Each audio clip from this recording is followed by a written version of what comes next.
Assalamualaikum to all of you. I am Dr. Bushra Abrar. I welcome you all in my YouTube channel यूनानी scholar. तो चलिए students, बिना देर के हम लोग स्टार्ट करते हैं अपना 5th लेक्चर जूरिस्प्रूडेंस का। तो आज हम लोग पढ़ने वाले हैं थर्मल इंजरीज़ के बारे में। बर्न, स्कार्ड, ये सब हम पढ़ेंगे इसमें। थर्मल डेथ, हाइपोथर्मिया, जिन पेशेंट की डेथ हाइपोथर्मिया की वजह से होती है, ये हाइपोथर्मिया कब डेवलप होता है, पहला क्वेश्चन ये राइज होता है। तो हाइपोथर्मिया जब ओरल और एक्सिलरी टेम्परेचर अगर 35 डिग्री सेंटीग्रेड से कम हो जाता है तब हाइपोथर्मिया डेवलप होता है। इसमें हाइपोथर्मिया के केसेस में ट्रेंच फ्रूट, इमर्जन फूड, ये दोनों तरह के एक फूड की वैरायटी होती है जो हाइपोथर्मिया के केस में डेवलप हो जाती है। ये इसमें देखने के लिए तब मिलती है जब टेम्परेचर 5 to 8 डिग्री सेल्सियस तक पहुंच जाता है। हाइपोथर्मिया की वजह से जिनकी डेथ होती है उसमें ऑटोप्सी फाइंडिंग में पैनक्रियास में एक ख़ास चेंज देखने के लिए मिलता है। इसमें फैट नेक्रोसिस हो जाती है पैनक्रियास में। चलिए, ये हाइपोथर्मिया हो गया। अब हम पढ़ते हैं हाइपरथर्मिया या हाइपरपायरेक्सिया, जिसको हीट स्ट्रोक भी कहते हैं। जिन पेशेंट की डेथ हाइपरपायरेक्सिया या हीट स्ट्रोक की वजह से होती है उनका जो प्यूपिल होता है वो कॉन्स्ट्रिक्ट हालत में मिलता है। तो आप लोगों को याद रखना है इसमें ट्रेंच फूड, इमर्जन फूड कब डेवलप होता है, जब टेम्परेचर 5 to 8 डिग्री सेल्सियस के दरमियान होता है, और हीट स्ट्रोक से डेथ की कंडीशन में प्यूपिल कॉन्स्ट्रिक्ट होता है। बर्न की बात करते हैं। बर्न दो तरह का होता है, superficial burn and deep burn. जो सुपरफिशियल बर्न होता है जिसको epidermal and dermo epidermal burn भी कहते हैं, ये बहुत ज़्यादा पेनफुल होता है। और जो डीप बर्न होता है, डीप बर्न पेनलेस होता है, क्योंकि डीप बर्न के नतीजे में जो नर्व एंडिंग्स होती हैं वो डिस्ट्रॉय हो चुकी होती हैं। इस वजह से जो पेन सेंसेशन होता है वो मरीज़ को फील नहीं होता। Rule of 9, rule of 9 is used to estimate total body surface area burned in adults. It is given by burns Wallace, that's why it is also called Wallace rule of 9। Patients hand size correspond 1%। इसमें जो patient का hand होता है उसको 1% count किया जाता है। Head and neck का एरिया अगर बर्न है तो ये 9% बर्न कहलाता है। Upper limb 9%, anterior trunk 18%, posterior trunk 18%, each lower limb 18%, जो जेनाइटेलिया पेरिनियम एरिया होता है 1%, and then it become total 100%। तो हम पेशेंट का आप लोग सुनते होंगे 50% बर्न, 40% बर्न। तो इसी परसेंटेज ऑफ बर्न को कैलकुलेट करने के लिए रूल ऑफ 9 का इस्तेमाल किया जाता है। IV fluid of choice in burn patient, burn patient में जो आईवी फ्लूइड दिया जाता है ये रिंगर लैक्टेट दिया जाता है।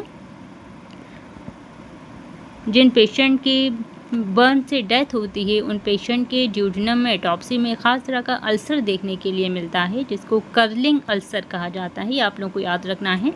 Curling ulcer found in which condition. तो इसमें 3-4 ऑप्शंस दिए रहते हैं और इसमें आपको बर्न भी दिया रहेगा, हेड इंजरी भी दिया रहेगा और 2 ऑप्शन रहेंगे। तो आपको इसमें सेलेक्ट करना है curling ulcer found in burn.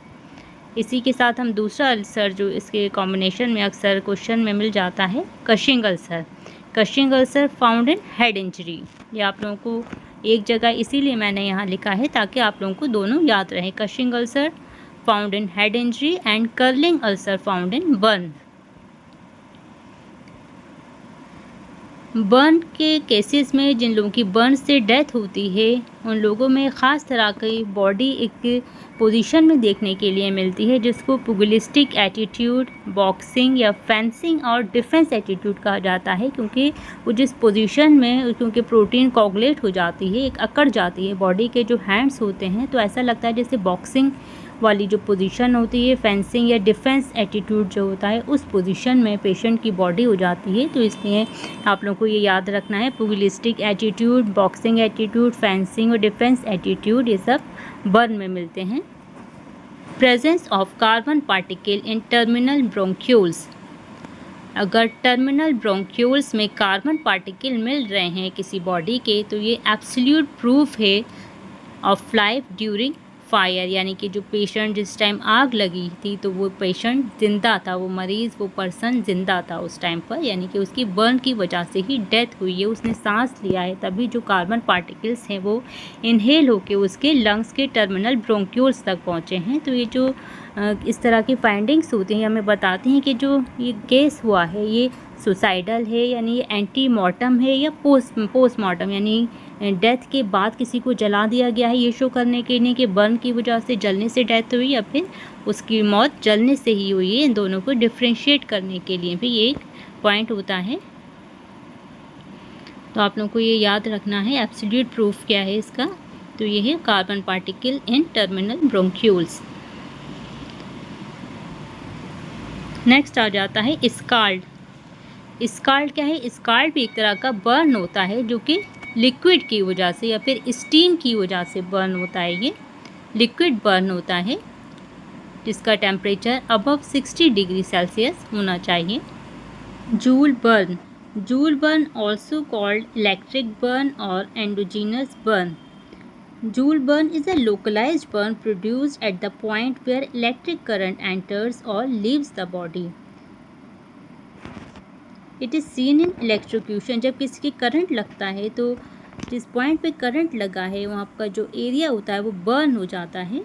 Round और ओवल शेप का होता है आमतौर पे ये, तो एक तरह का ये साइन है इलेक्ट्रोक्यूशन का। Only organ which does not undergo atrophy in starvation. ये स्टारवेशन से रिलेटेड कुछ एक दो पॉइंट हैं वो हम लोग यहीं डिस्कस कर लेते हैं, बाकी डिटेल में कुछ ज़्यादा टॉपिक नहीं है बड़ा ये। तो वाहिद ब्रेन एक ऐसा ऑर्गन है जिस पे स्टारवेशन का कोई असर नहीं होता है, एट्रोफी नहीं होती है ब्रेन की, बाकी सारे ही ऑर्गन एट्रोफाइड हो जाते हैं due to lack of nutrition. तो ये आप लोगों को याद रखना है।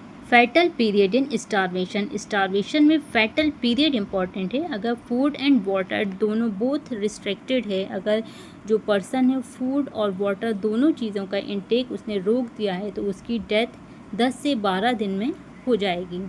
अगर वाटर इंटेक कंटिन्यू है, सिर्फ फूड रेस्ट्रिक्ट किया गया है, खाना नहीं खा रहा है लेकिन पानी पी रहा है, तो उस केस में 6 to 8 वीक तक वो पर्सन ज़िंदा रहेगा, उसके बाद उसकी डेथ हो जाएगी।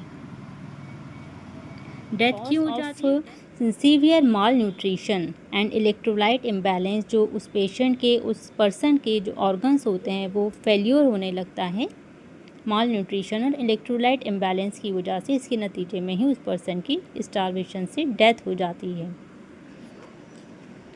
Body structures from which fat disappears last in starvation.